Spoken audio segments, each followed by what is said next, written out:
Shani अमावस्येनिमित्त railway station परिसरातील शनी मंदिरात भक्तांनी दर्शनासाठी मोठी गर्दी केली होती।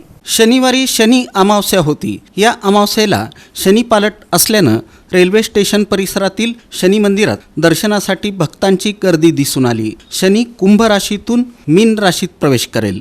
त्याचा पुष्पकाल शनिवारी सायंकाळी 6:48 रात्री 12:36 होता। दरम्यान शनी अमावस्येनिमित्तानं शनी मंदिरात पहाटे तैलाभिषेक, रुद्राभिषेक आदी विधी मोठ्या भक्तिमय वातावरणात पार पडले। यावेळी भक्तांनी देखील मोठ्या संख्येनं उपस्थिती लावून शनिदेवाला तैलाभिषेक केला। दरम्यान मंदिराचे पुजारी कल्लय्या शास्त्री गणेचारी यांनी याबाबत अधिक माहिती दिली।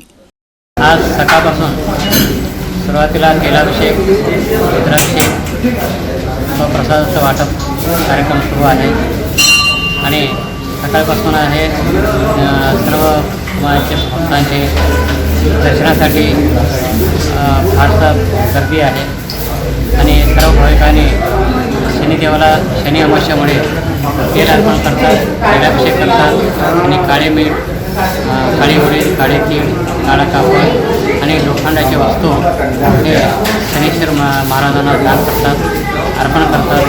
अर्पण करून हे शनी अमावस्या आहे आज आणि शनी अमावस्या असून आज शनी पालट आहे।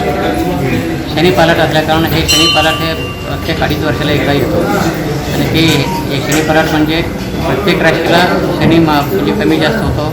कोणाच्या 7:30 कोणाच्या 7:30 संपतो आणि कोणाच्या 7:30 सुरू होतो आणि संपल्यानंतर सुद्धा भाविक पूजन करतात, दर्शन करतात।